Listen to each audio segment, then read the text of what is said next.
하나님께서는 사람들에게 기억력을 주셨습니다.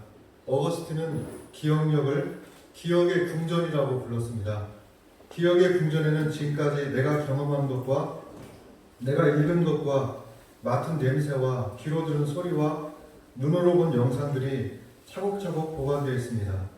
이 저장된 기억들은 언제든지 재생될 준비를 하고 있습니다. 인간의 위대함은 이 기억의 궁전에 흩어져 있는 하나님의 은혜를 찾아 기억하고 감사하는 것이며 하나님이 우리를 부르신 목적이기도 합니다. 이 기억의 궁전에서 하나님이 하신 일들을 꺼내서 섭리일기를 제가 지난 코로나 기간 동안에 이렇게 썼습니다. 김종두의 섭리일기. 간증이라는 것은 원래 자신의 이야기를 표현한 거지만 섭리일기라는 것은 하나님의 섭리편에서 봤을 때 나의 인생은 어땠을까라는 그런 새로운 관점을 가지고 이제 저의 인생을 쭉 돌아봤는데요. 그래서 여기 있는 기록한 것을 일부를 함께 나누고자 합니다.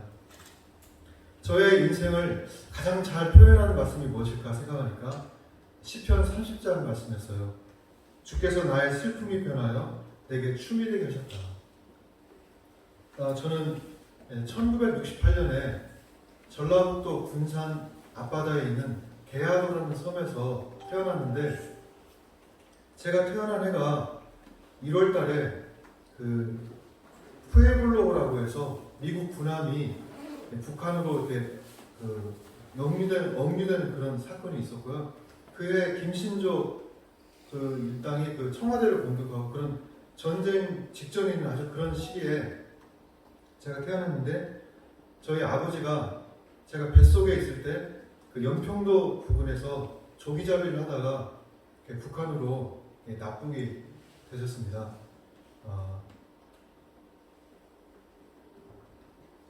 그리고 아버지 소식을 알 수가 없잖아요. 그래서 제가 이제 아버지가 없는 데서 이제 태어났고요. 저희 어머니가 저희 가족들을 이끌고 살아가려니 얼마나 힘들었겠어요.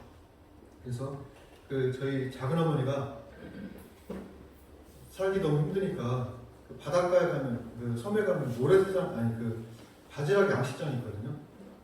거기 가서 그 바지락을 캐서 먹고 살아야 되지 않냐 해서 어머니가 밤에 몰래 작은 어머니랑 함께 그 바지락 양식장에 가서 그 바지락을 캔 거예요.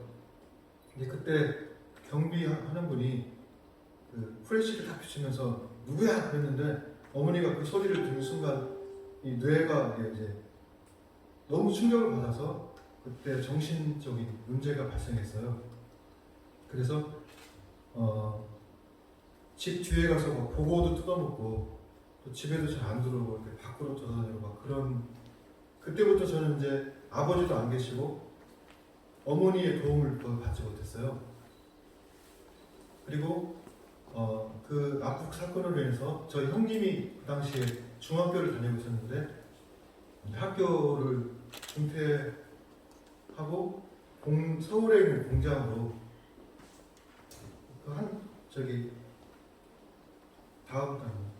그 서울의 공장으로 이제 가서 그 일을 하다가 폐렴에 걸려가지고 이제 병원에 가게 됐습니다.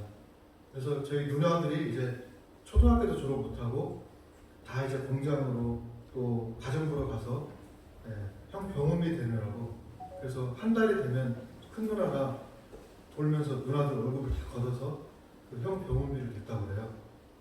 그래서 저는 섬에서 그 누님들도 없고 어머니는 밖으로 돌고 그래서 너무 외롭고 힘들었어요.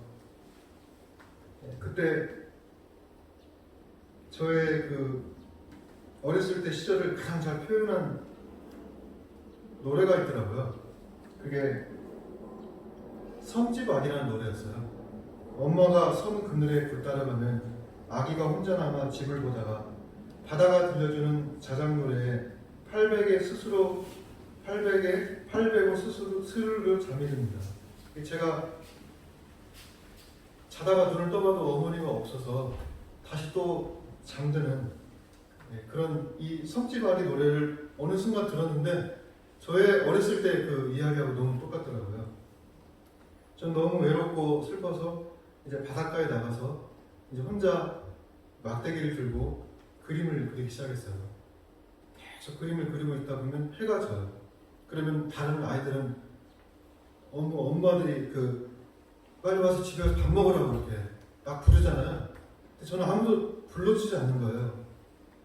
그때 그래도 계속 그림을 그리고 있으면 이제 파도가 와서 제 그림을 가져가더라고요. 그럼 다음날 또 모래사장이 펼쳐지면 거기서 또 이렇게 그림을 그리고 그러면서 어렸을 때 그 어려움, 그 슬픔 이런 것들을 견디면서 살았는데 이번에 며칠 전에 일찍 제주도에 와가지고 제 바닷가에 갔어요.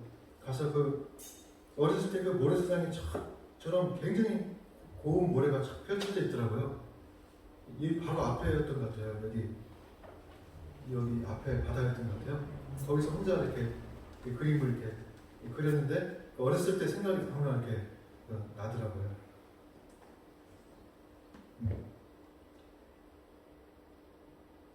네.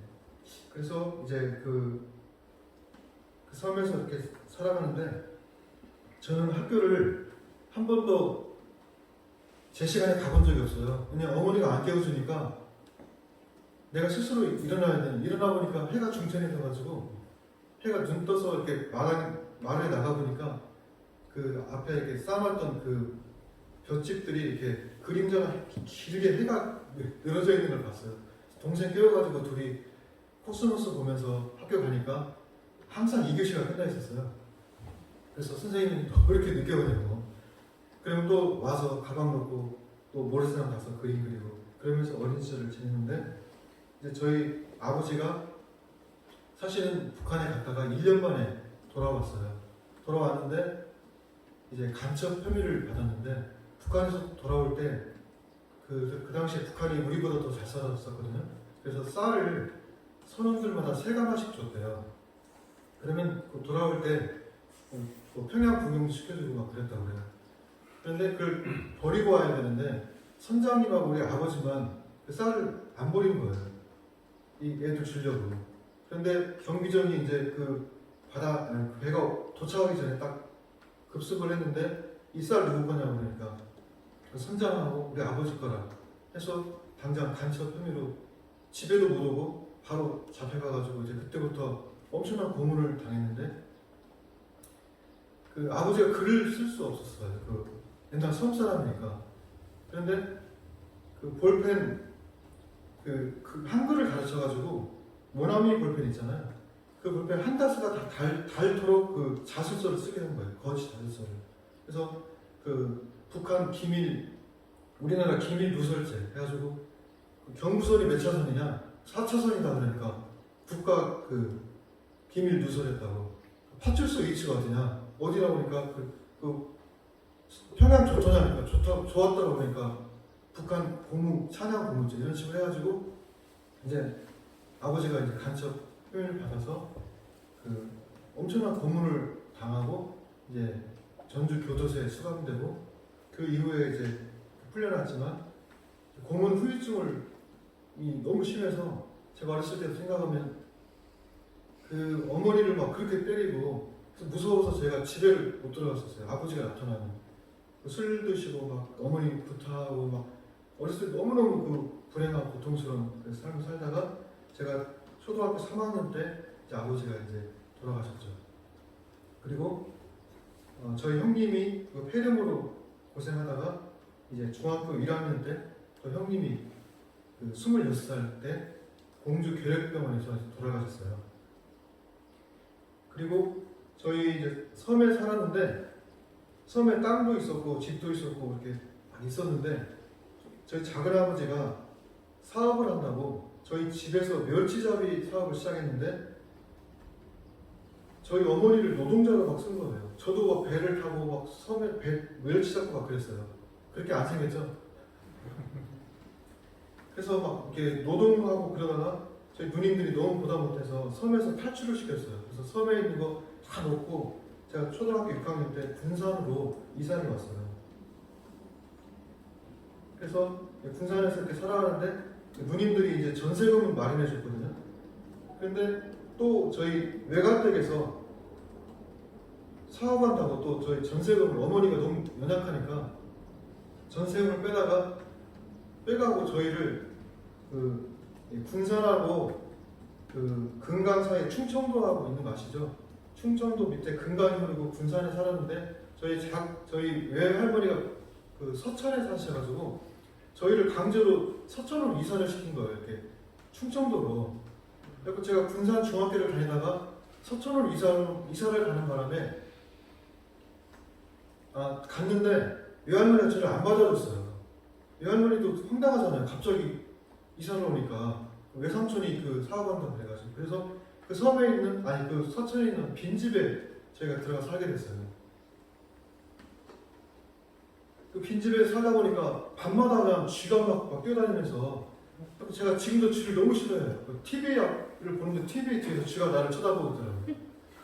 자고 있는데 막 쥐가 막 배에 떨어져가 지금도 그 느낌이 있어요. 배에 쥐가 떨어진 그 슬로비드 느낌이. 저는 지금도 쥐를 너무 싫어요. 그런데 이제 문제는 이제 학교를 다녀야 되는데 그 서천에서 자전거를 타고 한 5km를 자전거를 타고 그 금강 앞에 있는 장안까지 가요. 그럼 거기서 배를 또 타고 군산에 가요. 그럼 거기서 또 내려가지고 한 5km를 걸어서 학교를 가는 거예요. 그리고 올 때도 또 그렇게 왔다 가야 되니까 이건 뭐 철인 삼정병이도 아니고 매일 그렇게 배 타고 자전거 타고 걸어서 이렇게 학교를 다니는데 그래서 공부한 건 기억이 하나도 안 나고 아침 어떻게 학교를 갈까? 또 집에 어떻게 할까? 또 폭풍이 불면 못 가잖아요. 그래서 학교 다니는 생각이 뭐 공부는 거의 못했고 그냥 진짜 왔다 갔다만 했던 것 같아요. 그러면서 제 인생에 한이 막 쌓였던 것 같아요. 이게 도대체 무엇인가 이게. 그래서 저는 중학교 졸업하고 이제 고등학교를 가는데 저는 그 초등학교 전학할 때도 어머니가 같이 가줄 수 없어서 혼자 갔어요. 선생님 왜 혼자 하냐고 그러더라고요. 그래서 어떻게 해서 했고 고등학교를 가야 되는데 누가 나를 지도해줄 사람이 없는 거예요. 그래서 저 혼자 결정해가지고 그냥 상고를 갔어요. 그 상고가 그 유명한 역전의 명소 군사상고에 들어간 거예요. 야구 학교 아시죠? 그래가지고 공부를 안 하고 맨날 야구 구경만 또 엄청 하게 됐어요. 갔더니 거기에 그 군사상고의 엘리트들은 다 야구 선수들밖에 없었어요. 그 학교에 갔더니 상고에 갔더니 가난한 사람, 공부 못하는 사람, 또 껄렁껄렁했던 그런 아이들만 모여 있는 거예요. 그래서 거기서 너무 무서워서 학교를 못 다니겠더라고요. 수업이 끝나는 동시에 뒤에서 오라고 해요, 애들. 그래서 가가지고 막 맞고 돈 뺏기고 그 중에 어떤 아이는 얼굴이 굉장히 좀 원숭이를 닮은 애가 있었는데 맨날 불려가가지고 이거 흉내내는 거라고 어느 날 걔가 막 칼을 갖고 가지고 막 찔러 죽인다고 막 돌아다니고 무서워서 학교를 다닐 수가 있어요. 그리고 저는 학비를 제때 못 내가지고 맨날 일어서라고 해가지고 거의 창피당을 해서 학교 가는 것이 막 지옥 같은 것이었어요. 근데 그 학교를 또 배 타고 내가 왜 이렇게까지 학교를 다녀야 되나 그랬는데 하나님은 참으로 놀랍게도 그런 데서 하나님 역사하시더라고요. 저는 그래서 학교 가서 맨날 한 것이 낙서만 했어요. 그 수업받기도 어렵고 뭐 학교 공부도 안 되고 해가지고 매일 창가에 앉아가지고 낙서만 하고 그 섬에서 그 그림 그리던 그 버릇으로 계속 낙서만 했는데 어느 날 선생님이 제가 그 메모를 너무 열심히 하는 줄 알고 기특하게 생각했던 거예요. 그래서 항상 저를 보면서 애정을 가졌던 것 같아요. 제가 매일 그 선생님 얼굴 보면서 계속 낙서를 했는데 선생님 필기를 그렇게 잘하는 줄 알고 하루도 계속 낙서를 하고 있었는데 선생님이 저를 안아주고 싶어가지고 저 뒤로 이렇게 오신 거예요. 나는 그것도 모르고 계속 낙서했는데 갑자기 막 별이 막 보이기 시작하더라고요. 선생님이 막 저를 막 따귀를 막 이렇게 때린 거예요. 그래서 이제 그 펑펑 울었던 그런 기억이 있었어요. 근데 그때 저희 반에 교생으로 오신 선생님이 있었는데 미술 교수님이 오셨어요. 저희 반에. 그 미술 교수님이 오셨는데 어느 날 수업이 끝났는데 김종도라는 학생이 있으면 나와보라고 그러더라고요. 근데 그때 누가 제 이름도 잘 안 불러줬어요. 하도 그 조용해가지고. 근데 그때 그 선생님이 종례 시간에 그 교생 선생님이 저의 이름을 부르면서 남아달라고 했을 때 저의 인생에 엄청난 사건이었는데 그때 김춘수의 꽃이 생각나더라고요. 내가 그의 이름을 불러주기 전에는 그는 다만 하나의 몸짓에 지나지 않았다. 내가 그의 이름을 불러줬을 때 그는 나에게 와서 꽃이 되었다. 그게 그 선생님이 저를 부르더니 그림 그린 거 있으면 보여달라고 해서 제가 낙서했다면서 보여주니까 굉장히 소질이 있다면서 그림을 한번 그려보자고. 그래서 그 선생님이 저를 인도해 줘가지고 제가 미술 공부를 시작한 거예요. 저를 그 미술실로 불러다가 그림을 가르쳐 주셨어요. 근데 그 그림을 제가 그렸더니 선생님이 그 미술관 애들 다 모아놓고 너희들보다 그림 너무 잘 그린다고 하면서 막 저를 엄청나게 칭찬해 주는 거예요. 그리고 한 달 동안 그 선생님과 같이 그림 공부를 하는데 대학생들 쉽게 말하면 너무 행복해가지고 제가 막 뛰어다녔어요. 학교를. 근데 한 달 만에 선생님이 이제 학교로 돌아가야 되잖아요. 그래서 선생님이 저를 대학교 미술실로 밤마다 오라고. 그래가지고 저는 학교 끝나면 대학교 가가지고 거기서 또 막 그림 배웠어요. 그리고 그 선생님은 서울 사람이었어요. 그래서 서울로 가셨는데 방학 때 서울로 올라가라고. 서울의 미술관에서 그림을 배운 거예요. 이게 완전 인생이 막 그렇게 된 거죠. 결국 제가 미대를 가라고 꿈을 심어줘가지고 제가 이렇게 간증하면 너무 길어질 것 같아서 앞으로 좀 짧게 할게요. 네. 제가 그 선생님이 저를 3년 동안이나 제 그림을 지도해 줬는데 그래서 제가 미대를 가게 됐어요. 그 가난해서 학비도 못 냈던 사람이 미대를 이제 가게 됐는데 그 홍대를 입시를 준비했는데 재수까지 했어요. 제가 이게 원래 대학을 군산대학에 합격을 했는데 학비가 20만 원 나왔더라고요. 장학금 받아서. 그런데 20만 원을 구할 수가 없어서 제가 학비 등록을 못했어요.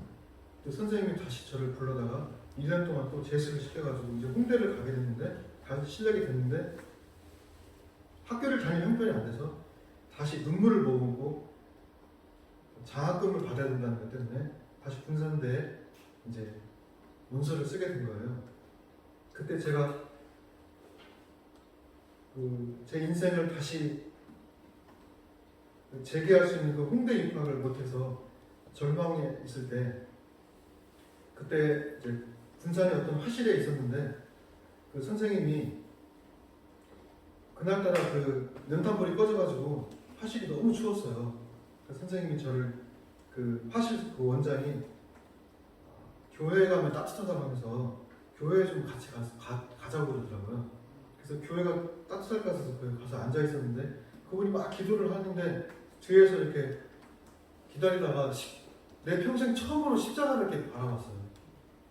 그 십자가를 바라보는데 막 눈물이 나기 시작하는 거예요. 그래서 그때 한 40분간을 막 펑펑펑 울었는데 우는 가운데 마치 누군가가 내 뒤에 와서 이렇게 저를 굉장히 위로해주는 느낌이 들었어요. 그래서 이렇게 뒤를 돌아보니까 아무도 없더라고요. 그때 그 예수님께서 저를 그렇게 위로해 주셨던 것 같아요. 그리고 울고 있는 나를 그 원장 선생님이 나를 보더니 똑같이 어깨를 두드려주면서 종두 형제를 하나님께서 귀하게 쓰실 것 같다.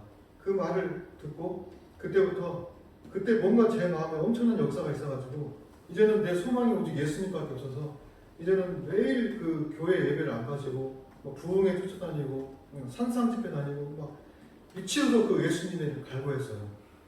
그런데도 그 채워지지 않더라고요. 그때 제가 UBF라는 선교단체를 만났어요. 그래서 거기서 이제 성경 공부를 하면서 또 구원의 은혜를 깨닫게 되고 이제 제가 선교사를 꿈꾸면서 이제 그 열심히 신앙생활을 했죠. 그 UBF를 만나가지고 그때 우리나라 데모가 너무 심해가지고 학교 수업을 거의 안 했어요. 그리고 그때 담이 선교회라 해가지고 막 사람들이 흰 옷 입고 막 천국 가려고 하고 한국교회 신앙이 굉장히 문제가 있었는데 저는 그때 동아리방에 앉아가지고 친구들과 색연필을 꺼내가지고 서로 경쟁적으로 성경을 읽기 시작했어요. 성경 읽기 승부해잖아요. 그래서 성경을 열심히 읽으면서 성경 중심적인 신앙생활을 하게 되는 계기가 됐고, 또 거기는 항상 뭐라 하면 글을 써서 발표하는 것이 있었어요. 그래서 그때부터 막 글쓰기 훈련을 매일 글 썼거든요. 그래서 매일 글쓰기 하면서 글쓰기 훈련을 거기서 받았어요. 그런데 한 번은 제가 글을 써서 발표를 했더니 저희 지도하는 분이 너무 글을 못 썼다면서 그 종이를 다 태워가지고 갈아서 마시라는 거예요. 세상에 어떤 이런 훈련도 있는가. 유베프가 훈련이 세기로 유명하거든요. 아니 무슨 그런 훈련이 있어요. 그래서 정말 하기 싫었는데 하고 그 옥상에 가서 태워 마시고 내려오라는 거예요. 와서 소감을 발표하는 그 마신 소감을. 그리고 저를 감시원을 또 보내더라고요. 그래서 제가 정말 눈물을 머금고 그 종이를 태워가지고 갈아가지고 그걸 마셨어요. 실제로. 그때부터는 제가 정신이 번쩍 들어가지고 글을 쓸 때마다 얼마나 정성스럽게 썼는지, 그것 때문에 제가 이제 글 쓰는 훈련을 받아서 나중에 이렇게 작가가 되는데 엄청난 힘이 됐던 것 같아요. 제가 책하고는 관련이 없었는데 성경책 읽고 또 글을 쓰면서 저의 인생도 이렇게 성일기라면서 글을 썼잖아요. 그래서 이 글쓰기가 저에겐 엄청난 도움이 됐고, 그 다음에 그 지방대생이니까 얼마나 스케일이 작았겠어요. 그런데 이 하나님을 믿고 선교사로 가려고 하다 보니까 하나님께서 저한테 스케일을 엄청 심어주셔가지고 이 세계를 품고 살아야 되겠다. 그래서 항상 제 뒷주머니는 뉴스위크지 옛날에 있었거든요. 그걸 항상 꽂고 다녔는데 영어를 잘해서가 아니라 그때 한국어판이 나왔어요. 그래서 항상 뉴스위크지를 뒷주머니에 꽂고 다니면서 세계 소식을 접하고, 제가 이 김포공항에 엄청나게 많이 왔어요. 선교사들이 파송될 때마다 수업도 빠지고 김포공항에 왔어요. 그래야 나도 선교사로 가니까. 그래서 항상 거기는 세계교도를 보면서 그 김포공항에 와서 스케일을 키우고, 또 UBF 전국 대학생 활동을 하면서 전국의 대학생들과 교제를 하면서 스케일을 키워서 저는 다른 건 몰라도 서울대생보다 스케일 하나는 크다. 그래서 항상 이렇게 스케일을 키웠습니다. 그래서 저 뒤에 보면 책에 열방 기도전부라는 책을 제가 그 2권 썼는데 전 세계 모든 나라의 기도제목과 그 나라 상황을 다 만화로 그렸어요. 그래서 그것을 2권의 책으로 만들었거든요. 그래서 어느 날 지도를 보고 있는데 지도가 막 꿈틀꿈틀하더라고요. 왜냐면 세계 모든 지역을 연구해가지고 만화로 만들다 보니까 그 세계 모든 나라의 그 기도 제목이 이렇게 막 그 마음속에 드는 거예요. 그 다음에 독서 훈련입니다. 저는 그 책을 거의 안 읽은 사람인데 어렸을 때는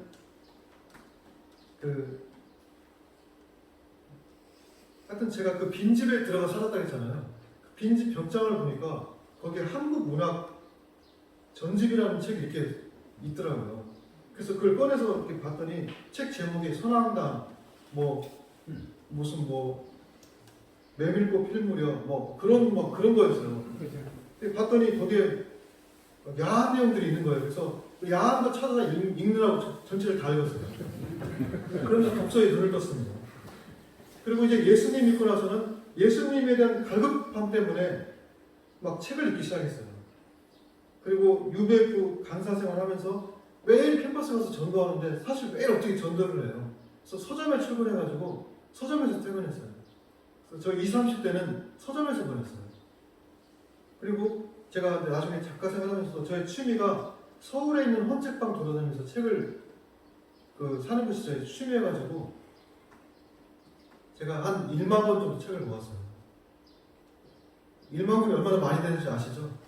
1만 권을 읽었다는 것이 아니라 책 사는 게 취미예요. 그런데 저희 목사님은 새 책을 사더라고요. 근데 저는 새 책은 못 사니까 내가 헌책이라도 사서 목사님보다 책은 많아야 되겠다.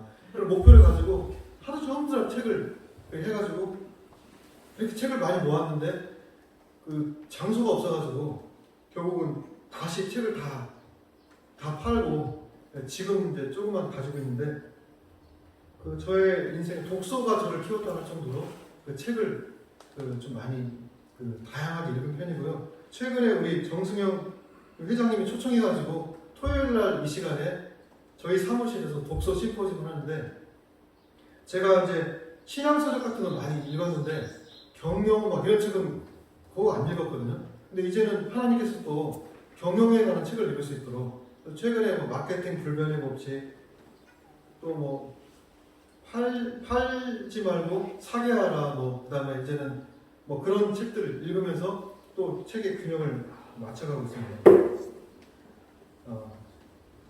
그래서 하나님께서 저를 이렇게 훈련하셔가지고 준비를 시켜주셨는데 제가 너무 대학생활 가난해가지고 이 학교를 미대를 졸업하기가 너무 어렵잖아요. 그런데 미대 다니는 것이 돈이 엄청나게 많이 들어요. 한 일주일에 한 2, 30만 원 계속 있어야 돼요. 재료를 사야 되니까. 근데 저는 그 돈이 없으니까 수업할 때마다 너무나 고통스럽고 힘든 거예요.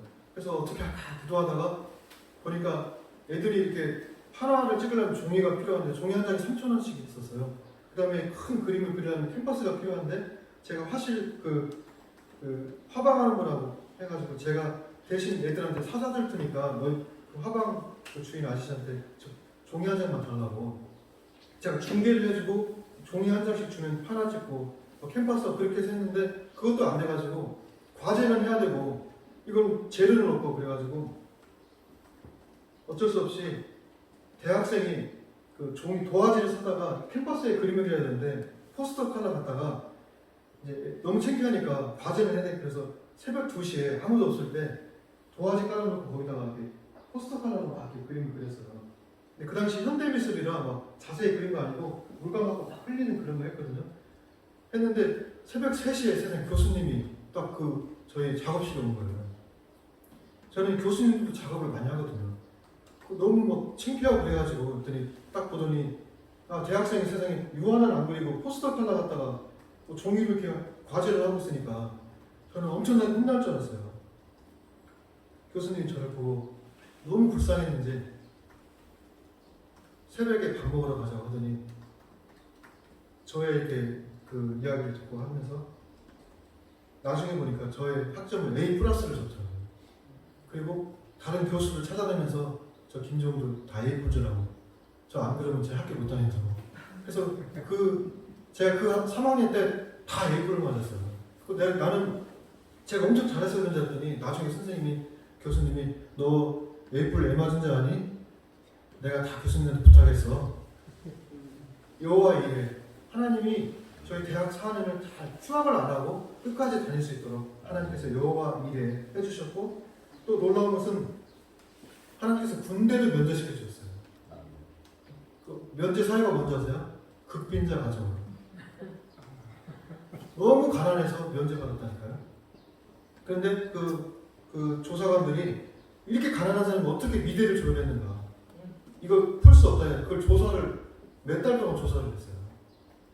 그래서 제가 대학을 어떻게 다니는지 증명해내요. 그래서 아르바이트 하는 거, 장학금 받은 거 다 해서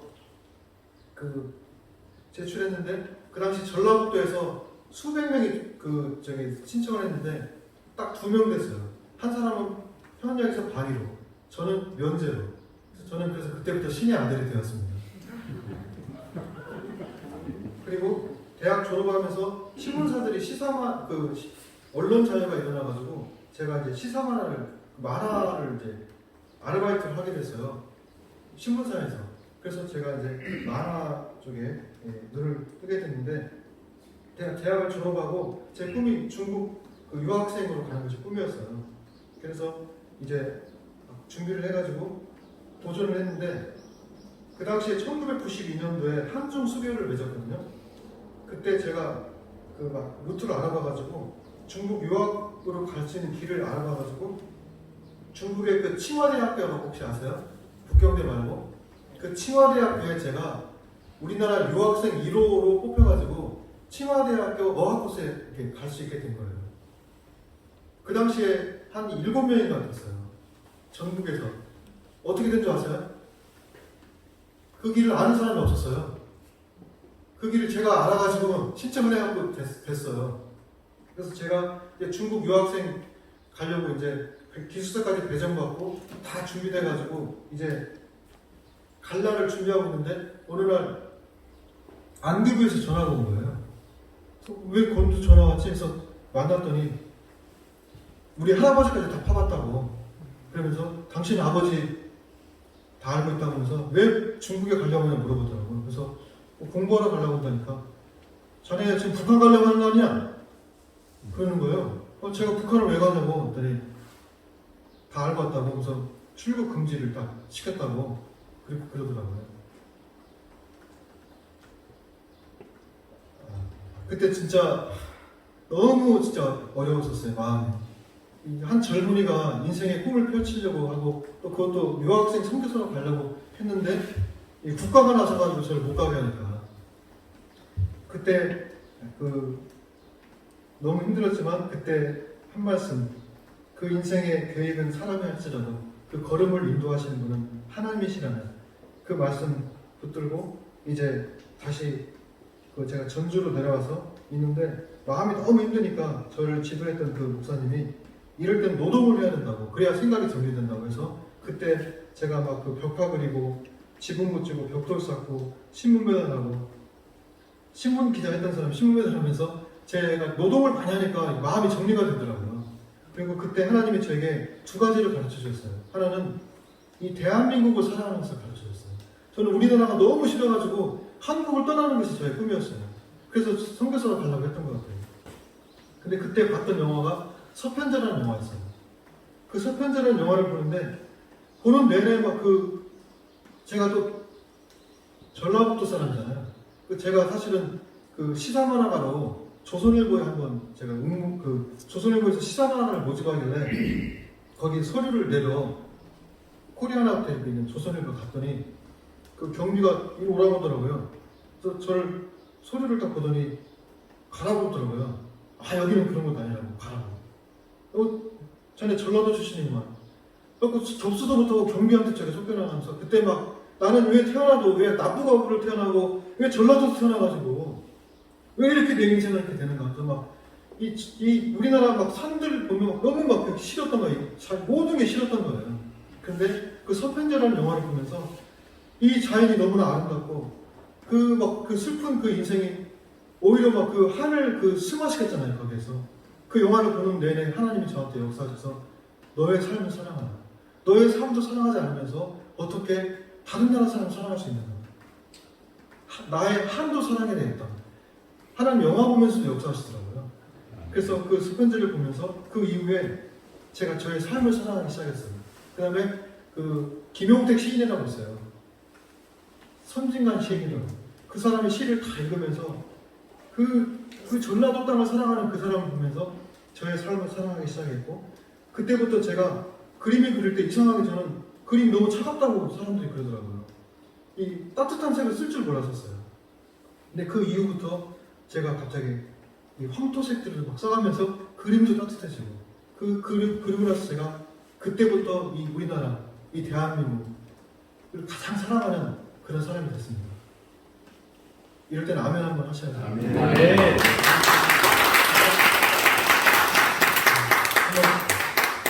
유도하기 힘드네요. 하나님을 사랑하는 사람은 그 나라를 사랑해요. 네. 그 나라를 사랑하지 않는 사람은 선교사도 될 수 없고 하나님을 사랑할 수 없어요. 그리고 자기 삶을 사랑해야 돼요. 자기 삶도 사랑하지 않는데 어떻게 다른 사람을 사랑할 수 있겠어요?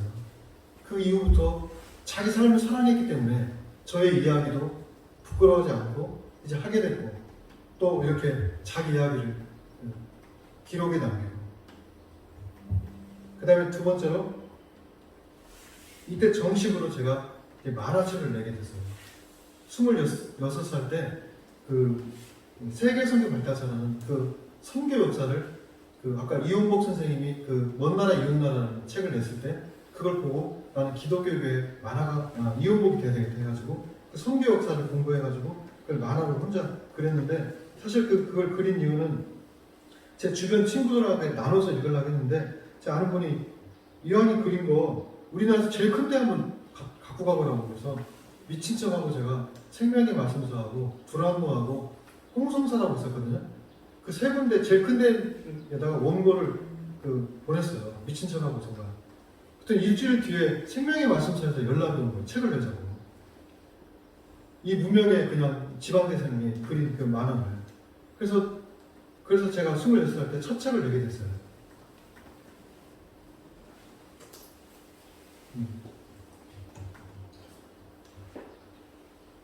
그리고 제가 선교단체 간사이기 때문에 전북대학교, 전주대, 군산대, 전주교대 이런 데를 개척하면서 학생들한테 성경 가르치고 계속 돕는 그런 일을 했습니다.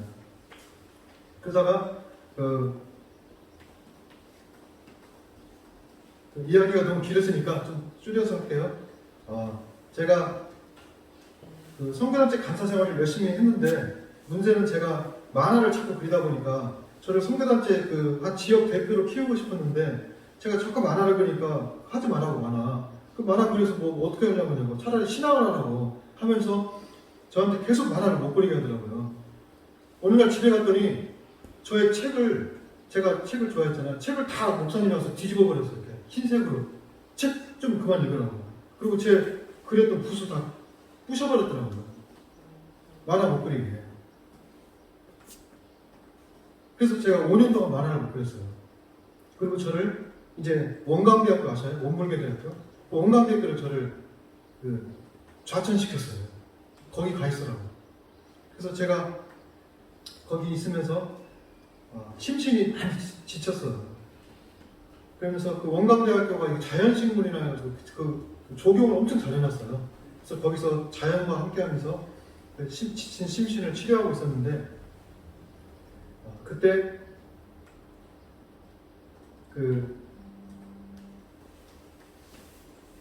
제가 경건생활 많이 무너져 있었거든요.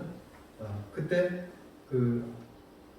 TV를 보다가 VJ 특공대라는 것을 봤는데 거기에 어떤 사람이 산에 다니면서 쓰러진 나무를 계속 뒤집어 보더라고요. 왜 그런가 봤더니 쓰러진 나무를 뒤집어 보면 거기 상황버섯이 있다는 거예요. 그래서 쓰러진 나무들을 딱 뒤집는 걸 보면서 어느 날 그런 생각이 드는 거예요. 내가 비록 여기 원광대에 좌천돼서 만화도 못 그리고 이제 선교단체 스텝의 길도 이제는 끝나는 것 같고 나이를 먹었고 이제 어떻게 할지 모르는 그 상황에서 그냥 좌절하고 있을 뻔했는데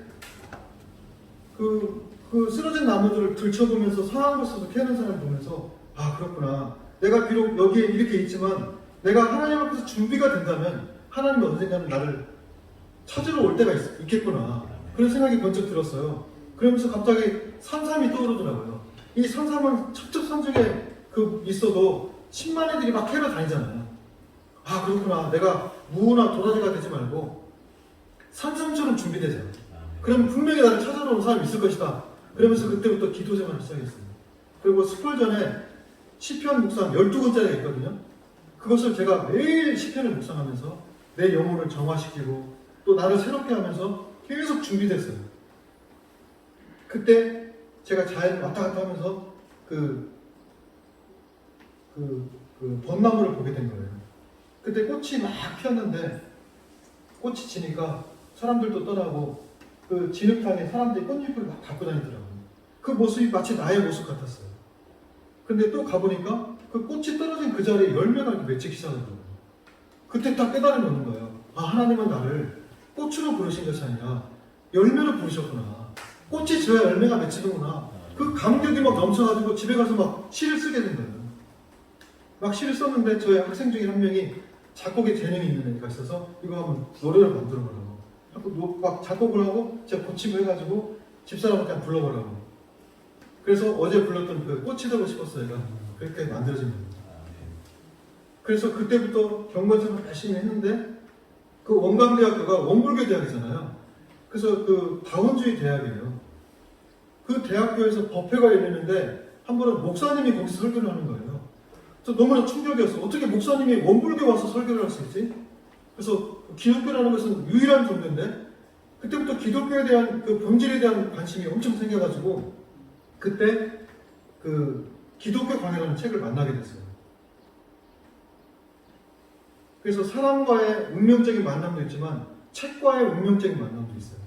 기독교 강해라는 책을 만나서 그 책을 이제 읽으면서 제가 기독교가 어떤 것인가, 내 신앙을 새롭게 돌아보는 엄청난 계기가 됐는데 이 책을 읽으면서 제가 한 5페이지만 읽었는데 감동이 엄청 왔는데요.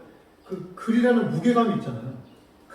한두 절, 두 절을 막 글을 읽는데 무게가 얼마나 크게 느껴지는지 저를 막 압도하더라고요, 그 책이. 그래서 이것을 제가 만화로 그려서 한국교회를 함께 나눠야 되겠다. 이런 꿈을 갖게 된 거예요. 그래서 그 책을 제가 노동자의 심정으로 그 도서관에 앉아서 막 열심히 읽고, 제가 5년 동안 그 책을 작업해가지고 또 기독교 강연한 책을 2권으로 이제 생명의 말씀 써서 내게 됐습니다. 이 뒤에서 보세요. 이 뒤에 있는 책 중에 제일 비쌉니다. 2권이 합쳐서 5만 원이 넘어요. 그래서 사람들이 저한테 책을 선물해달라고 하면 비싸서 나도 사서 줘야 되니까. 근데 오늘은 제가 저의 뒤에 있는 책들을 어떻게 저걸 또 가져가겠어요? 무거워서 못 가져가겠더라고요. 그래서 다 주고 가자. 그래서 저 책을 사인해서 제가 다 새로 산 책입니다. 제주 서점에서 주문했어요. 그래서 드리도록 하겠습니다. 그래서 이 책을 2권짜리를 냈는데, 이게 역사적으로 이 고전, 기독교 고전을 만화로 낸 것은 세계적으로 또 없거든요. 그래서 이 책을 내게 됐는데, 이 책을 낸 소식을 듣고 신학자들이 깜짝 놀란 거예요. 어떻게 기독교 강의라는 책을 만화로 낼 수 있는가. 그리고 그 내용을 보니까 내용이 너무, 제 입으로 말하지만 너무 탁월했다. 그래서 어떤 분은 저를 동지라고 부르는 신학자들이, 그래서 신학교 총장이 만화책에 그 추천서를 써줄 정도로, 총신대 총장이. 그리고 그 중에 그 백금산 목사라는 분이 저를 어떻게 됐냐면, 그 익산에 있으면서 이 책을 만들고 있었는데, 제가 뭔가 그래도 안 잡혀가지고 180일 기도를 결정을 했어요. 매일 밤마다 기도를 했어요. 10만이가 나타나더라고요. 계속 기도했는데 정말 너무나 신기하게 180일째 서울에서 전화가 오는 거예요. 서울로 올라가고 전업작가 길을 가자고 하면서 이 백금산 목사님이 찾아왔어요. 저희 익산까지 와서 제가 이제 선교단체 간사생활을 마무리하고 서울에 와가지고 이제는 그 기독교 강의라는 책을 내고, 그 다음에 그 부흥과 개혁사라는 그 출판사의 부장으로 가서 월급을 받아가면서 무려 10년 동안 제가 만화를 책을 내기 시작했는데, 그때 조직신학, 뭐 성경에 관계된 거, 인물에 관계된 거, 교회에서 하면서 무려 책을 40권을 냈는데요. 1년에 3권 내지 4권의 책을 냈어요. 300페이지를. 여러분, 책 한 권 1년에 내기는 쉽지 않아요. 책을 1년에 4권 냈다는 것은 이건 진짜 엄청난 거예요. 그것도 글만 쓴 게 아니라 다 그림을 그렸잖아요. 진짜 미친 듯이 책을, 그래서 10년 만에 한 분야의 대가가 돼버린 거예요. 40권을, 50권을 내버렸으니까. 그래서 이 책을 이렇게 내서 이제 기독교 지식 만화의 새로운 장을 제가 열게 됐습니다. 그런데 아까 어제 말했듯이 2009년도에 미국 모기지론 사태가 벌어지면서, 그때 스마트폰이 시작되면서 갑자기 책이 안 팔리기 시작하더라고요. 그때 뭔가 세상이 변화가 되고 있다는 것을 제가 대충 감을 잡았는데, 거기 저는 그냥 부흥과 개혁사에 있으면서 거기서 그냥 은퇴하려고 했어요. 지금도 제가 만화관에서는 살 수 있어요. 그런데 하나님께서는 거기에 더 큰 뜻이 있었던 것 같아요. 그래서 제가 원치도 않게 제가 갑자기 출판사를 나와가지고 이 부천의 만화영상진흥원에 입주를 했는데, 그 입주하는 길이 기업의 길이 있고 작가의 길이 있는데, 하나님께서 저를 작가가 아니라 기업으로 입주하게 하셨어요. 그러니까 저를 비즈니스맨으로 하나님 소망을 주셨나 봐요. 작가에서. 그래서 제가 이 부천에 여기 와가지고 이제 새로운 사업을 어떻게 시작한 거잖아요. 근데 그동안 월급을 받던 사람이 월급도 안 받고 사무실을 얻었는데 일도 없고 정말 너무나 난감하더라고요. 그때 너무 신기하게 한 10년 동안 먹고 살 수 있는 프로젝트를 저한테 누가 주신 거예요. 그래서 너무 감사해가지고 이제 그 일을 하면서 이제 먹고 살 수 있겠다. 또 이제는 나를 타치할 사람 먹고 해가지고 그때부터 제가 탁구에 빠지기 시작했어요. 그 이제 선교 사명사 잊어버리고 갑자기 생활이 안정되니까, 그래서 일 끝나면 저녁마다 탁구장이, 부천에도 탁구의 명수들이 많거든요. 그래서 탁구장에서 매일 밤마다 탁구 치고, 그리고 또 마침 그 탁구장이 그 코치가 국가대표 선수 출신이 왔어요. 그 선수가 쌍용 팀이었는데 팀이 없어져가지고 자기 어머니 하는 탁구장에 와서 국가대표 선수한테 지도받으면서 얼마나 허리를 돌렸던지 허리가 갑자기 아프기 시작했어요. 그러면서 어느 날 아침에 눈 떴는데 일어설 수 없는 거예요. 이 디스크가 완전히 파열돼가지고 문제가 있었던 것 같아요. 그때부터 일주일 동안 누워있다가 정말 암담하더라고요. 나중에 이 허리에 엄청난 문제가 생긴 걸 발견하고 제가 허리 수술을 했습니다. 그때 그리고 한 분이 찾아왔어요. 저를 찾아와가지고 김정수 작가님 만화로 섬겨야 되지 않겠습니까? 그럼 도전을 주는 거예요. 그때 하나님이 나를 부천에 부르신 이유를 제가 새롭게 발견하고 그분이 그런 거예요. CBMC 나갑시다. 그 CBMC가 뭔지도 몰랐어요. 근데 김정수 작가님이 앞으로 더 큰 사역을 하려면 사람들을 많이 만나야 됩니다. 그러려면은 CBMC라는 좋은 단체가 있는 곳에 나가야 됩니다. 그래서 제가 이 허리 수술한 이후에 근데 그분이 이제 광화문 CBMC 소속이었어요. 그래서 광화문 CBMC에 나가게 됐어요. 거기서 제가 몇 번 모임에 참석한 다음에 너무 훌륭한 모임이고 내가 여기 나가야 될 모임을 깨닫고 제가 한 번도 안 가지고 매일 이 부평 부계역 아시죠? 부계역 전철 부계역에서 광화문까지 가가지고 시청까지 가서 시청에서 청와대를 한번 바라보고 광화문을 바라보고 호흡을 하면서 코리안 호텔에 가서 저희는 호텔에서 모임을 하거든요. 거기서 제가 한 번도 안 가지고 해가지고 100회 최단기간 CBMC 역사상 아마 최단기간 100회 상을 받았어요. 그 뒤로 지금도 안 가지고 계속 나가가지고 그동안 7, 8년 나왔던 사람을 앞질러가고 있습니다. 그래서 지금 총무까지 됐어요. 회장하라고 할까봐 무서워 죽겠어요.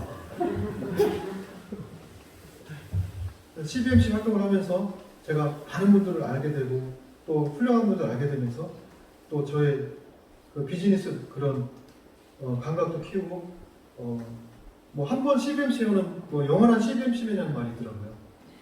그래서 CBMC 활동을 이제 지금 굉장히 열심히 하고 있고요. 그 다음에 광화문 CBMC는 또 무슨 모범지회라는 소문이 나가지고 모범 쪽으로 하지 않으면 안 돼요. 그래서 모든 것을 잘 하고 이제 또 있거든요. 그 다음에 만화 사역을 하려면 혼자는 하기 힘들다.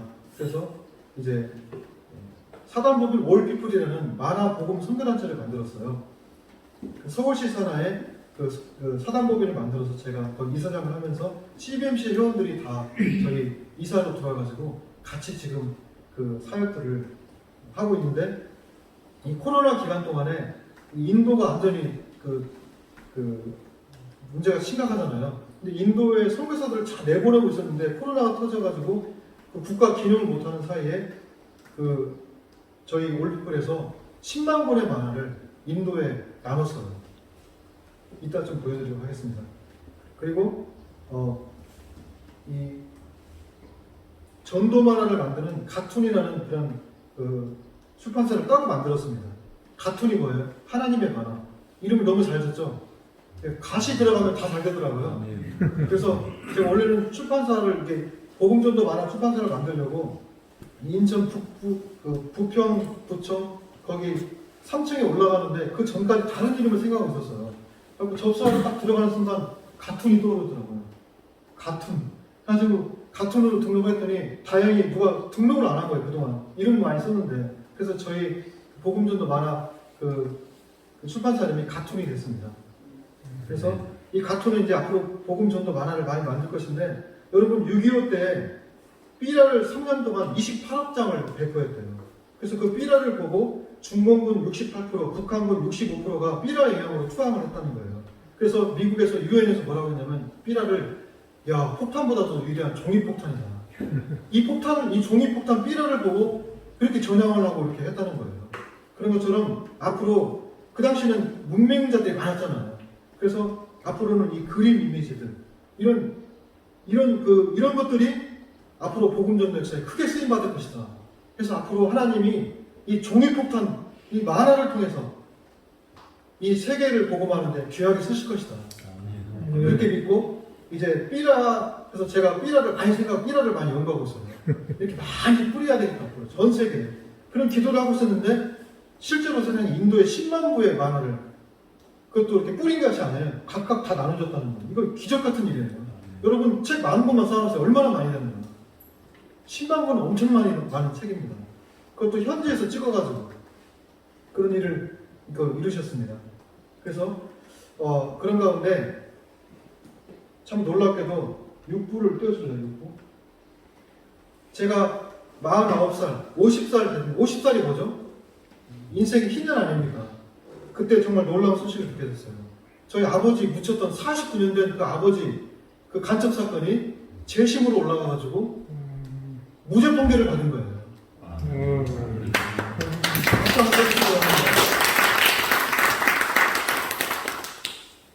이 사건이 노무현 정부 때 무슨 과거사 정리 하다가 이명박 정부 때 예산 다 없어져가지고 한 번 기회가 있으면 묻혀버렸었거든요. 그런데 그때 그 배 탔던 분이 유일한 생존자가 계셨어요. 근데 이분은 간첩 사건이 2번 연루돼가지고 보상을 많이 받으셔가지고 그 아버지 사건이 잊었던 거예요. 근데 어느 날 이분이 갑자기 생각난대요, 그 사건이. 그래서 저희 누님한테 연락을 해가지고 그 생존자가 있었기 때문에 접수가 돼가지고 49년 만에 무죄 판결을 받았는데 그때 제 마음에 있던 상처들이 다 씻겨내려가고 마치 새로워지는 느낌이었는데 그때 갑자기 희년이 떠오르더라고요. 희년에 대해서 연구를 하기 시작했어요. 정말 놀랍게도 희년이 언제 시작하는 줄 아세요? 바로 7월 10일에 시작돼요. 그날이 대속죄일이에요. 정말 깜짝 놀란 것이 제 생일이 7월 10일이더라고요. 또 알아보니까 칼빈의 생일이 7월 10일이에요. 기독교관에 있었던. 그리고 그날이 대속죄일이에요. 더 놀라운 것은 그날 2018년 7월 10일 날 아버지를 고문했던 형사가 지금도 살아있어요. 그분의 훈장이 취소됐어요. 이건 우연치고는 너무나 큰 우연 아닙니까? 우연 아니죠? 앞으로 제 인생이 희년의 인생을 살 과거를 다 버리고 미래를 받으러. 그래서 그때 제가 기도하는 중에 3가지를 정했어요. 이제 원망의 인생에서 악망의 인생을 살아야 된다. 그동안 너무 친척들, 국가, 주변 사람들을 원망하고 그렇게 살았던 인생에서 이제는 여호와는 악망하는 인생을 살아야 되겠다. 그 이스라엘 백성들이 불뱀 공격을 당하고 막 다 쓰러질 때 그 불뱀 공격 있기 전에 어떤 일이 있었는지 아세요? 바로 이스라엘 백성들이 만나를 하찮은 음식이라고 표현했어요. 그 하늘의 만나를. 그 하나님이 그게 분노하셔가지고 불뱀을 보내신 거예요. 하나님은 원망하는 인생, 불평하는 인생을 가장 싫어하셔요. 하나님은 범사에 감사하게 원하셔요. 내 삶을 불평하고 원망하는 것처럼 하나님이 싫어하는 게 없어요. 그래서 이제는 과거의 모든 원망을 다 내려놓고 이제는 하나님 여호와를 악망하는 인생을 살아갈 때 이제는 하나님이 독수리 날개 치는 것처럼 더 이상 지치지 않는 새로운 힘을 앞으로도 50년만 더 줘서 이제는 50년의 삶을 뒤로하고 새로운 50년을 준비해야 되겠다. 그런 꿈을 가지고 살아가는데요. 그 안에 제 용서가 필요했잖아요. 그래서 제가 저희 섬에 가기를 섬을 안 갔었어요. 섬 가면 저 빼앗긴 땅들, 또 작은 아버지가 다 팔아먹은 땅들, 또 저희 집에 장독대에 돌 던졌던 사람들, 저 빨갱이 자식이라고 저한테 돌 던졌던, 제가 여기 황자가 있어요. 돌 맞아가지고. 애들이 저한테 막 돌을 던지더라고요. 빨갱이 자식이라고. 그래서 제가 섬을 못 갔었어요. 그런데 저희 아들들, 저희 집사람을 데리고 처음으로 저희 애들도 아빠는 도대체 어디서 태어났어? 한 번도 안 데려가니까 집사람도 한 번도 안 갔어요. 근데 그때 제 마음에 용서 화해 여행으로 그 해 섬에 가서 그 가고 그 교회에 가서 제가 만들었던 만화책을 기증하고 했는데 섬에 갔더니 세상에 웬 인도네시아 사람 그렇게 많아요. 그 선원들이 제가 태어났던 섬하고 완전 달라졌더라고요. 그 인도네시아 번역된 제 만화를 거기에 기증해서 그 교회 회교 사람, 그 이슬람 사람들이 교회 와서 제 만화를 가지고 그 복음을 영접하고 또 성경 공부를 하고 있는 거예요. 하나님 놀라운 역사를 일으키셨어요. 네. 그때는 교회가 안 나갔는데 그 다음에 두 번째는 홀로의 인생에서 함께의 인생으로. 그리고 아까 제가 계속 혼자 살았잖아요. 혼자. 모든 걸 혼자 했는데 이제 CBMC 나가면서 또 사단부가 올피플을 하면서 이제는 같이 하고 함께하고 하면서 그 같이 하니까 그 힘이 엄청 커지더라고요. 그래서 앞으로는 혼자 결정하지 않고 이제 하나님께 하니까 삶이 이렇게 확장되고 하나님께서 더 많은 그런 지평을 넓혀주시는 걸 보게 됐습니다. 세 번째는 받음의 인생에서 나눔의 인생으로. 어렸을 때 제가 너무 가난해서 건빵 계급을 이렇게 많이 받았어요. 저희 집이 섬에서 가장 가까워가지고 건빵을 저희 집에 쌓아놨어요. 학교에 이제 가져가려고. 그럼 밤새 건빵 옆에 누워가지고 밤새 건빵을 빼먹은 거예요. 그때 선생님들이 그 나중에 건빵 가져가면서 왜 이 집은 쥐가 이렇게 많아? 그래서 밤새 지금 도나들한테 붙어서 그거 빼먹었는데 그 건빵 100원 받고 또 한재훈 선생님 그 저 그림 가르치는 선생님들 계속 제가 이렇게 받기만 했는데 어느 날 마태복음 14장 15절 16절 너희가 먹을 것을 주어라. 이제는 그 받아먹지 말고 이제 나눠줘라. 주는 인생이 돼야 되겠다. 그래서 그 이후부터 제가 내가 줄 것은 이제 많아. 복음이니까. 그래서 군부대라든지 교도소, 청소년, 또 외국인들, 또 외국까지 계속 지금 만화를 나누고 있는데 지금 한 몇십만 부를 지금 만화를 나눈 것 같아요. 네. 그래서 저의 인생은 세 가지로 원망의 인생에서 악망의 인생으로, 홀로 인생에서 함께 인생으로, 받음의 인생에서 나눔의 인생으로 이렇게 바뀌어가고 있습니다. 그리고 이제 저희 그 이후의 삶은 어제 했던 것처럼 이제 만화, 그다음 넘겨주시고요. 이제 웹툰, 애니메이션, 인공지능을 이용한 디지털 전도, 웹툰 아카데미, 메타버스 성경 만화 체험관 이렇게 새로운 인생으로 하나님께서 저를 바꿔주셨고요. 네, 한번 넘겨보실래요? 마지막에. 그래서 저의 기억의 궁전에서 이 하나님 은혜들을 다 꺼내서 이걸 드러내고 나타내고 그래서 하나님이 저를 정말 지금까지 너무나 많이 보호해 주셨고 또 앞으로 그리스도를 닮아갈 수 있도록 성화의 기물에서 때마다 고난과 아픔을 주셔가지고 계속해서 타락하지 않고 믿음의 길을 갈 수 있도록 했는데 교회사에 보면은 바시루스라는 사람이 있는데 이분이 두통에 너무 시달렸어요. 그래서 하나님께 계속 기도했대요. 두통 좀 떠나게 해달라고. 두통을 떠나게 했더니 그때부터 죄가 스물스물 올라오더라는 거예요. 그래서 다시 기도했대요. 주님 두통을 다시 주십시오. 그것처럼 하나님은 우리가 주님 날 가는 그날까지 왜 고난을 주시는가 그 신앙이 끝까지 지켜지도록 우리한테 고난을 주시고 아픔을 주셔가지고 적절하게 기쁨과 고난을 주셔서 끝까지 주님 나라 갈 때까지 우리를 지켜주시는 겁니다. 그 하나님께서 성화의 길목에서 나를 날마다 지켜주셨고 그 다음에 새하늘 새 땅을 바라보면서 살아갈 수 있도록 저를 지금도 이끌어주고 계십니다. 그 다음 볼까요? 그래서 약간 5분 동안만 저의 제가 했던 사역들을 있었던 일입니다. 이게 저희가 만들었던 제 허리 수술하고 나서 이제 사단법인 올림픽이 만들어지는 첫 번째 전복 책자를 만들고 저를 도왔던 분인데 여기에 3분의 1가 CBMC맨들이에요. 그 다음에 이게 지금 청소년 전도처럼 어려운 게 없습니다. 전도하면 지금 애들이 신고한대요. 애들이 신고하고 미국 같은 데는요 전도하면요 경찰에서 수갑채가 나요. 지금 무릎 꿇리고 그런 시대예요. 그런데 미국에서 전도하다가 한국에 오셔가지고 어떻게 저랑 연결돼가지고 전도를 안 하면 몸이 아프신 분이 있어요. 청소년 전도를 안 하면 몸이 아프대요. 그래갖고 이분이 연락 와서 제가 이쪽에 만화책을 3,000권을 올해 보냈거든요. 근데 이것을 이 손을 넘어가면 걸려요. 여기 보면 여기 손 있죠? 이 손 앞에서 이 아이들한테 이분이신데 지금 청소년 전도를 지금 저희가 하고 있습니다. 그런데 놀랍게도 기도원 성경외과 아셔요? 거기서 책을 나눠줬는데 그 사람들은 여기 못 입고 무서워서 저쪽 뒤에 골목에 다 나눠줬는데 10권을 주면 8권을 다 그 자리에서 던지고 하거든요. 근데 신기하게도 이 만화책을 주면은 10명 중에 9권이 받아가고 한 사람만 거예요. 놀라운 복음의 도움이다, 만화가.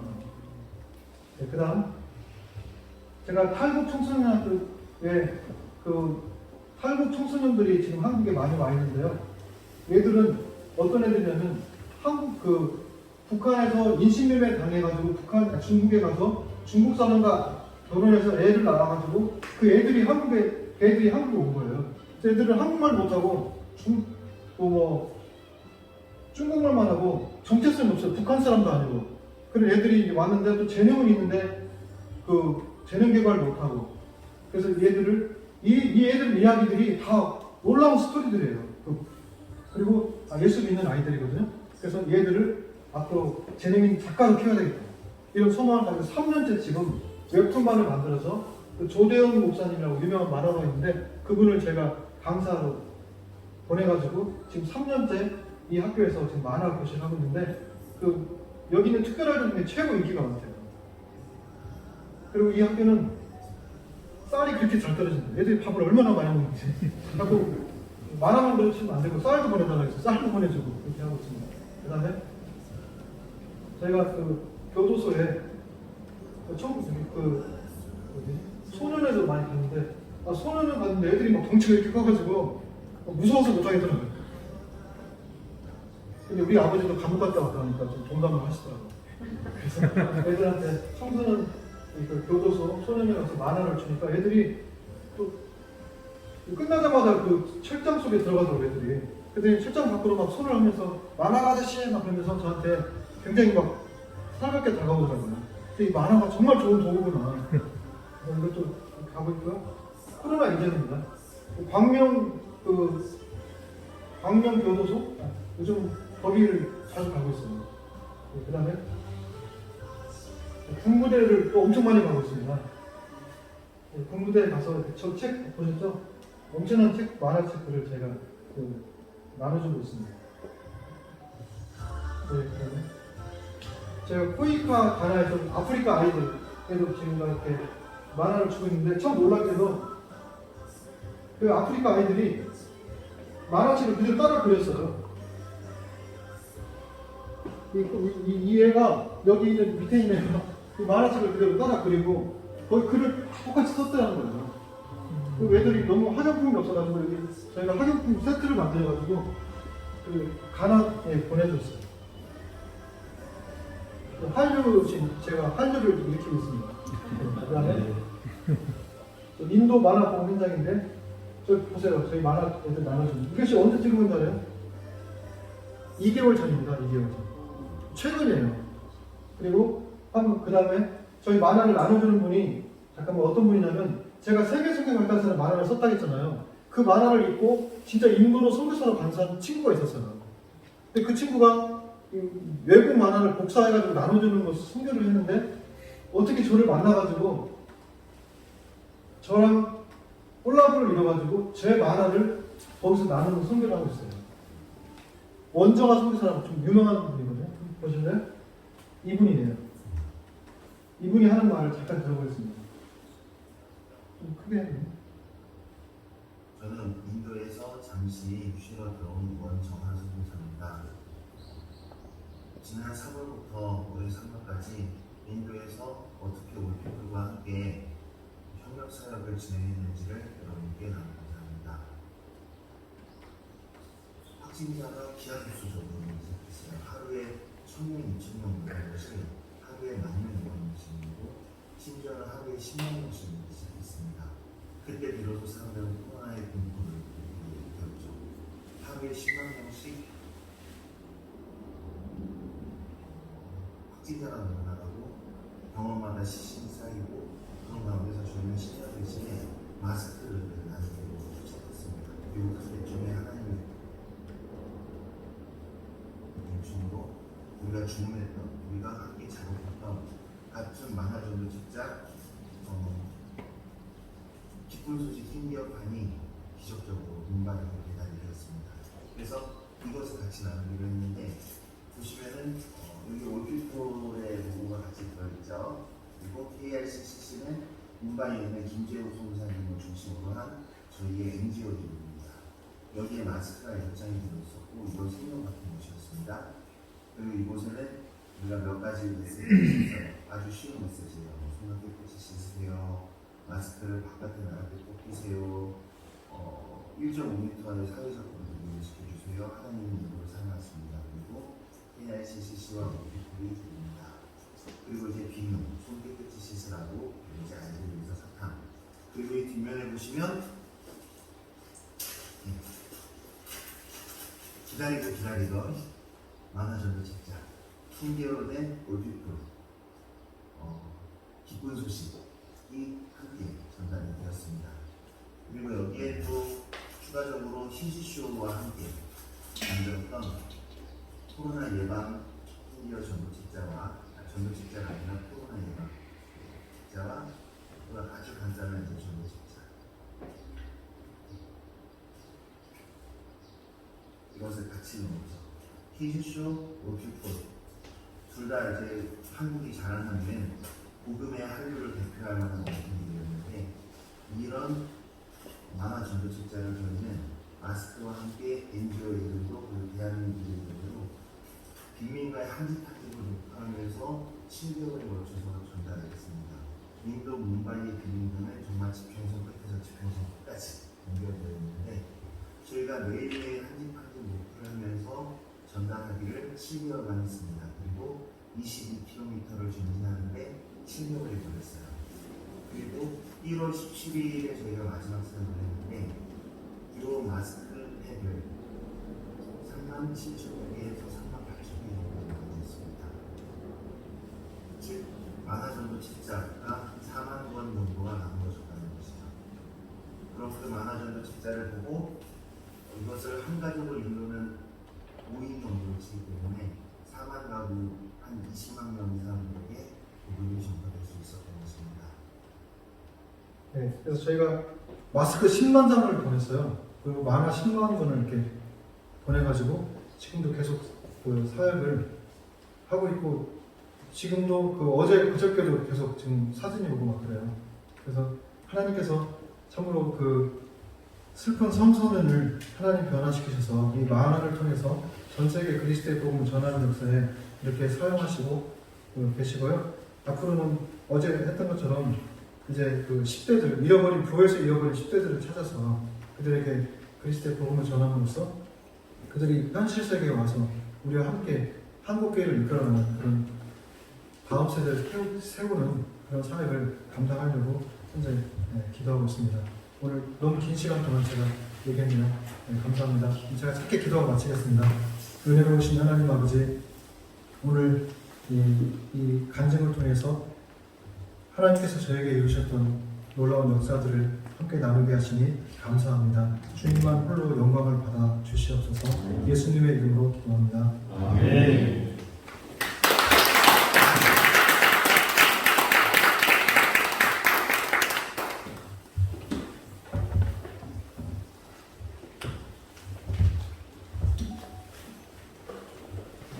어제 특강과 오늘 아침에 귀한